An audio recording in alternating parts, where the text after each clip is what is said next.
Roll it. Apple's iWorks takes aim at Google Docs, a virtual tour of one of the world's largest aquariums, and a boom job that defies gravity. I'm John P. Geek Beat begins.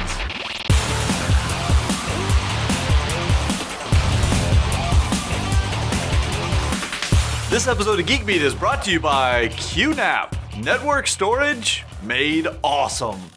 If you're wondering whether you should pay to use Apple's platform or use Google's free apps in your business, you're not alone. At GeekBeat, for instance, this episode was edited on a Mac, but before we go into production, it's written in Google Docs so everyone on the team can contribute, no matter what kind of device they're on. If we were all on iOS all the time, Apple's iWork for iCloud would be an option, but even then we'd have to accept smaller limits on document size as well as the number of people who could access it. Until now, Apple has upgraded iWorks to be more collaborative, where before you could share the work on a document, presentation, or spreadsheet with only 50 people, now your team can be as large as 100. Do you need 100 people on one spreadsheet? What are you doing? Also increase the maximum size of your shared document, a whopping 1 gigabyte, a 1 gigabyte spreadsheet. Yikes. Apple is clearly gunning for Google in the office. By the way, speaking of all your documents, my preference is to use my own server to store them. Why trust the cloud? It's full of robots, and you know where that's going. Instead, get yourself a QNAP and install the QSync app on all your computers. It'll turn your QNAP into your own private Dropbox service. Another option is to install the Google Drive QNAP Sync app, which will at least mirror all of your Google Drive content onto your local QNAP. You know, for the day when the overlords decide to crush the resistance. Everyone else will be crying, but you'll have everything on your QNAP. The tutorial for how to do all of that is at geekbeat.tv/QNAP tutorials. Get you one. Speaking of enhancements, from Europe comes word of a breast augmentation breakthrough. What's being called an internal bra that promises to keep newly fluffed up breasts from succumbing to gravitational forces and sagging over time.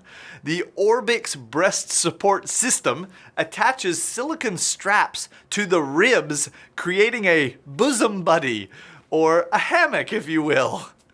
Over 50 procedures using the Orbix system have been performed so far, and rest assured I will be watching the results closely, and I'll keep you abreast of any developments. Quite a bit to report from the Googleplex. The newly released Chrome OS version 35 includes voice search using the OK Google command. To enable it, look for a checkbox in the privacy section of Google's Chrome OS advanced settings. If you're a cyclist, Google Maps has a present for you. They're adding elevation info to bike routes so you'll know how hilly they are. That's the good news. The bad news is that elevation information is only available on web-based Google Maps, but not on mobile maps. If you don't want to strap your computer to your handlebars, you'll need to check this feature out before you head out on your ride. Finally, if you always wanted to visit the Monterey Bay Aquarium but haven't gotten around to it, now you can without ever leaving your chair. Another gift from the Google Maps team, they've added exterior and interior street views of the aquarium complex, which allows you to take a virtual tour anytime you feel like it. Once you tire of the 360-degree tour of the still images Google captured during their day in Monterey, head over to the aquarium's website. They've got 7 live cameras online, including otter and penguin cams. Sorry, no mermaids. By the way, did you notice they only have 7? We actually have 8 drop cams at geekbeat.tv/dropcam. Okay, gotta go. All this talk has made me a hankering for some seafood. Feel free to hang out with your fellow geeks in our chat room at geekbeat.tv or in our G+ Geeks community. I'm John P. Bye.